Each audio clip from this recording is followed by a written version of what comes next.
Today at noon, the Apostolic Nunciature in Poland announced that the Holy Father Leo XIV has appointed the former papal almoner Cardinal Konrad Krajewski, a native of Łódź, as the new Metropolitan Archbishop of Łódź. The Archdiocese of Łódź announced. Cardinal Krajewski will replace Cardinal Grzegorz Ryś, a frequent visitor to the Eternal City who became Metropolitan Archbishop of Krakow last year. I will be who I will be, Cardinal candidate whose face I met 10 years ago might declare at the end of an era. He is also returning from Rome to his home archdiocese with extraordinary Roman courage. Man often lives in a deception of masks. The world judges us for what we show and not for who we really are. Discovering our own truth requires courage and a great deal of inner freedom.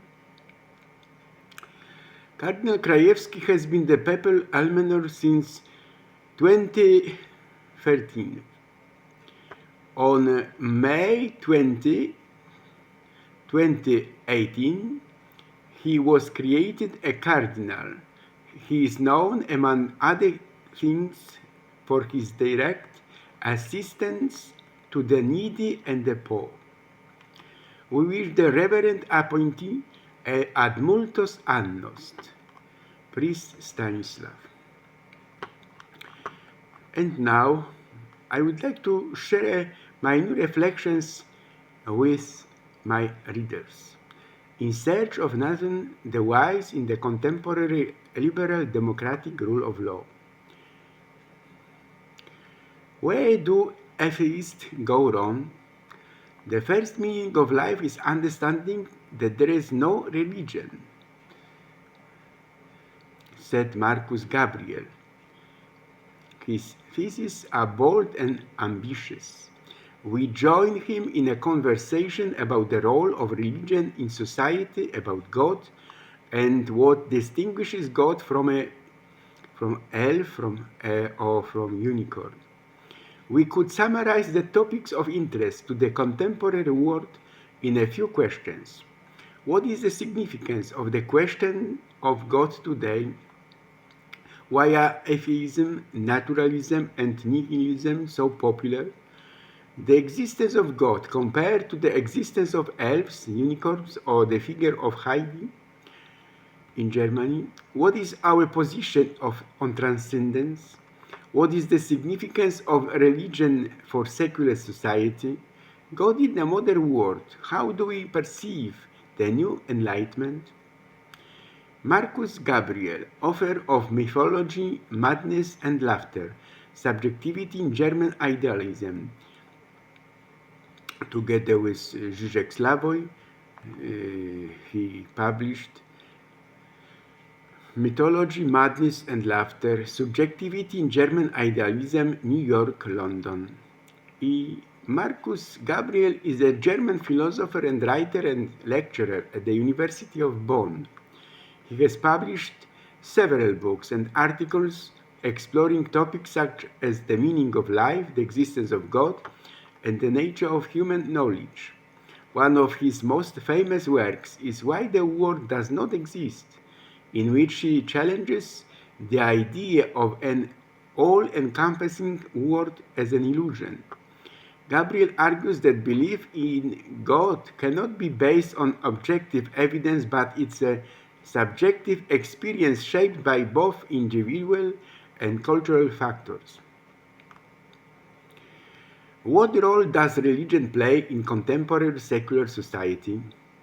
Is it still relevant, or has it become obsolete, becoming a beautiful ultimate illusion of the weak?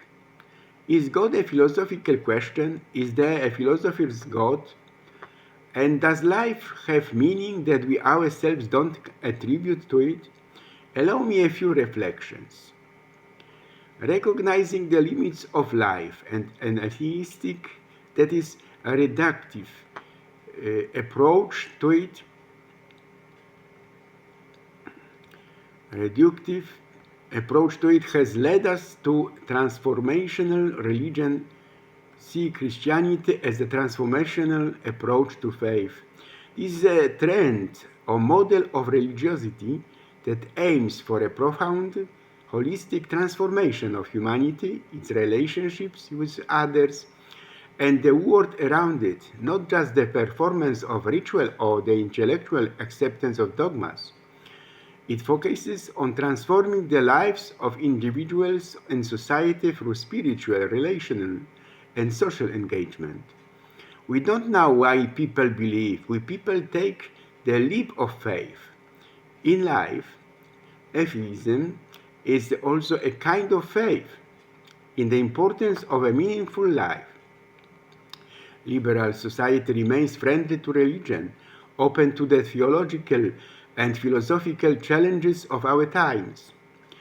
Extremism, including religious fundamentalism, because religion creates power structures, also reveals the crisis of the new century, such as Islamic terrorism, contemporary dialectics. People believe because it's worth it, and the radical religiosity of evangelicals in the United States of America now. For example, contemporary India is exceedingly religious.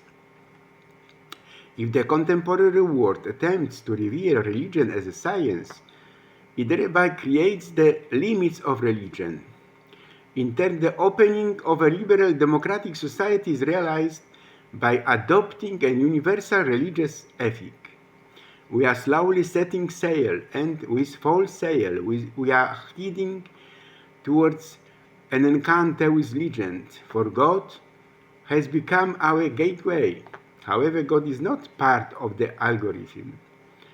If God does not exist, we would have to invent him. Following Hegel, we said, God is what we could not invent. We would have to encounter God, and so on.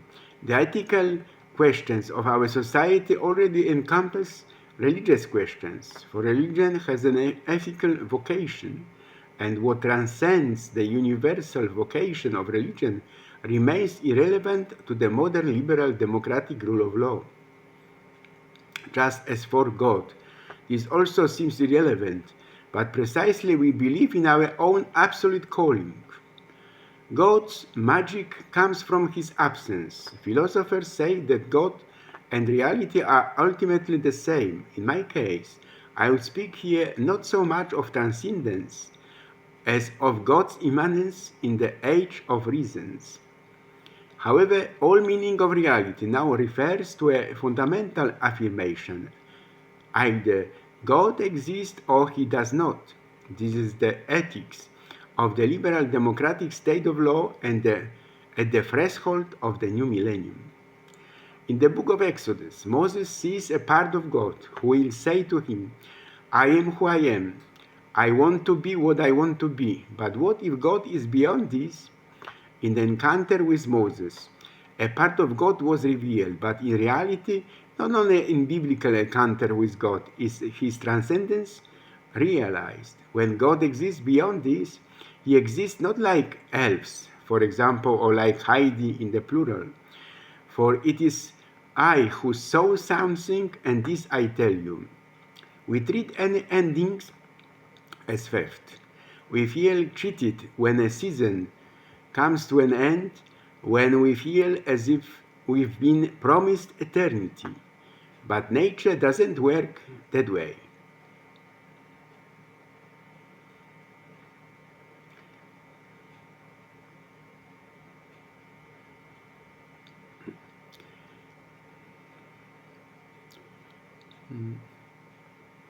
Sunset isn't the fifth of the day, but its ending, just as you meticulously count your macronutrients and track your progress towards a specific physical goal.